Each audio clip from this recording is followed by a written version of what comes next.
ಎಲ್ರಿಗೂ ನಮಸ್ತೆ. ನಾನು ದಿಶಾಂತ್ ಫ್ರಮ್ ಗಾಳಿಬೀಡು. ವಿಚಾರ ಏನು ಅಂತ ಹೇಳಿದ್ರೆ, ಮಡಿಕೇರಿ ಗಾಳಿಬೀಡು ಸುಬ್ರಹ್ಮಣ್ಯ ರಸ್ತೆ ಒಂದು ಕಲ್ಪಿಸುವಂತಹ ರಸ್ತೆ ಏನಿದೆ, ಈ ರಸ್ತೆ ನಿರ್ಮಾಣಕ್ಕೆ ಕೆಲವು ಬುದ್ಧಿಜೀವಿಗಳು, ಕೆಲವು ಪರಿಸರವಾದಿಗಳು ಆಕ್ಷೇಪ ವ್ಯಕ್ತಪಡಿಸ್ತಾ ಇದ್ದಾರೆ, ವಿರೋಧ ವ್ಯಕ್ತಪಡಿಸ್ತಾ ಇದ್ದಾರೆ.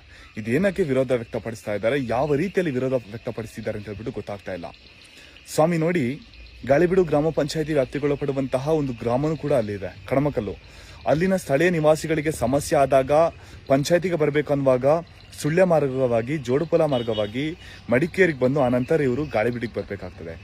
ಅದೇ ಇಲ್ಲಿ ರಸ್ತೆ ಆಯಿತು ಅಂತ ಹೇಳಿದ್ರೆ ತುಂಬ ಸರಾಗವಾಗಿ ಹೋಗ್ಬಿಟ್ಟು ಬರ್ಬೋದು. ನಂಬರ್ 1. ಇನ್ನೊಂದು, ಈ ಪರಿಸರವಾದಿಗಳು ಏನಿದ್ದಾರೆ ಕೆಲವು, ಇವ್ರಿಗೆ ಕೊಡಗಿನಲ್ಲಿ ಅದೆಷ್ಟೋ ಬೆಟ್ಟ ಗುಡ್ಡಗಳನ್ನ ಕಡಿದು ಅರಣ್ಯಗಳನ್ನ ನಾಶ ಮಾಡಿ ರೆಸಾರ್ಟ್ಗಳು ತಲೆ ಎತ್ತಿವೆ. ಇವ್ರನ್ನ ತಡೆಯಕ್ಕಾಗಲ್ಲ ಇವ್ರಿಗೆ. ಅದೇ ಒಂದು ಗ್ರಾಮದಿಂದ ಗ್ರಾಮಕ್ಕೆ ಒಂದು ರಸ್ತೆ ವ್ಯವಸ್ಥೆ ಕಲ್ಪಿಸುವಂತಕ್ಕೆ ಒಂದು ವಿರೋಧ ವ್ಯಕ್ತಪಡಿಸ್ತಾರೆ. ಕೊಡಗಿನಲ್ಲಿ ಜಿಲ್ಲೆಯಿಂದ ಅಂತರಾಜ್ಯಕ್ಕೆ ಒಂದು ಸಂಪರ್ಕಿಸುವ ರಸ್ತೆಗಳು ಇದೆ. ಅಲ್ಲೆಲ್ಲ ಅರಣ್ಯ ನಾಶ ಆಗಿಲ್ವಾ? ಅಲ್ಲೆಲ್ಲ ಪ್ರಾಣಿಗಳು ಸಾಯಲ್ವಾ ಹೇಳಿ? ಸೊ ಹಾಗೇನೆ ಈಗೇನು ವಿರೋಧ ವ್ಯಕ್ತಪಡಿಸಿದ್ದಾರೆ, ಇವರು ಇಲ್ಲಿನ ನಿವಾಸಿಗಳೇ ಅಲ್ಲ. ಗಾಳಿಬೀಡು ಹಾಗೆ ಕಡಮಕಲ್ಲಿಗೆ ಸಂಬಂಧಿಸಿದ ನಿವಾಸಿಗಳಲ್ಲ. ಇವ್ರಿಗೇನೋ ವೈಯಕ್ತಿಕ ಲಾಭ ಇದೆ ಕಾಣ್ತದೆ. ಆ ಕಾರಣದಿಂದಾಗಿ ಇವರು ಇಲ್ಲಿನ ಒಂದು ರಸ್ತೆ ವ್ಯವಸ್ಥೆಗೆ ವಿರೋಧ ವ್ಯಕ್ತಪಡಿಸ್ತಾ ಇದ್ದಾರೆ.